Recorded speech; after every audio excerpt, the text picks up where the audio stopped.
চারদিকে তাকায় না, আমার লজ্জা লাগে।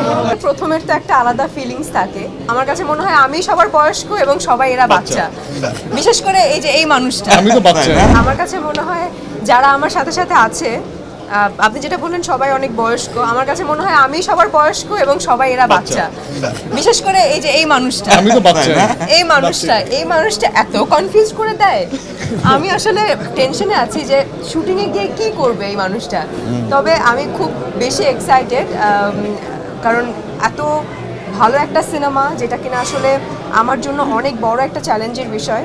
এবং আমার কাছে মনে হচ্ছে যে আপনি যেটা বলেন আমিও গুণী, একদমই না। মনে হচ্ছে এই সিনেমা করার পরে তখন আমার মনে হতে পারে যে না ঠিক আছে আমি গুণী এবং আমি কিছুটা হলেও অ্যাক্টিং পারি।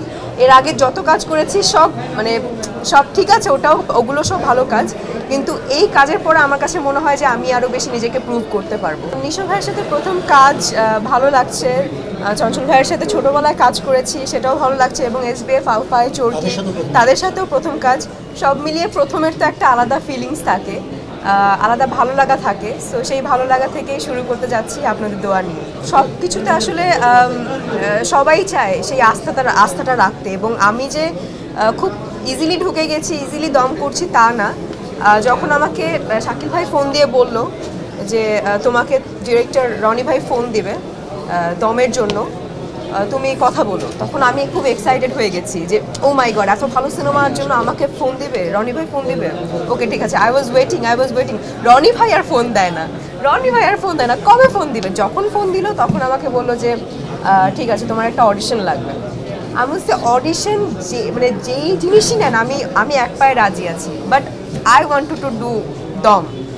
সো অডিশন দিলাম। অডিশনের পরেও অনেক বেশি টেনশনে ছিলাম যে কি করবে, আমি কি অডিশনে পাস করেছি নাকি আমি কি ফেল, বলবে যে না তোমার অডিশন ভালো হয়নি, তোমার সাথে অন্য কাজ হবে, এই প্রজেক্টটা থাক। তারপর অডিশনটা তিনটা ছিল, একটা উইদাউট গেট আপ, একটা উইথ গেট আপ, আর একটা হচ্ছে তিনটা প্রপার তিনটা অডিশন নেওয়া হয়েছে। তো এই তিনটা প্রসেস পার করার পরে আমি এক্সাইটেড ছিলাম এবং টেনশনেও ছিলাম যে কি হবে। যখন বললো যে তুমি পাস করে গেছো এবং তুমি কাজ করছো দমে, আমি মনে হয় ওই 2-3 দিন মনে হয় একদম কোনো কথা নেই, খাবার দাবার অফ, এবং আমার যে কী পরিমাণে আমি খুশি, এটা আমার সাথে যারা ছিল এবং রনি ভাই, তো আমি খুবই বেশি খুশি ছিলাম। সো এখনও রিহার্সাল করছি, এই যে আসার আগেও একটু রিহার্সাল করে আসছি। তো জার্নিটা আমার খুব ভালো লাগছে।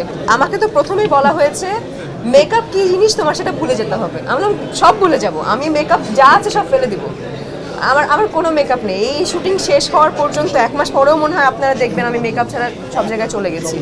তখন আবার বলতেও পারবেন যে কি আপনার কি মেকআপের বাজেট নেই, এটা বলতেও পারেন। তো মেকআপ করা কী জিনিস সেটা ভুলে যাব, এবং আমার কাছে মনে হয় না যে আপনারা আমার দম সিনেমাতে কোনো জায়গায় মেকআপ দেখতে পারবেন। সব সব কিছু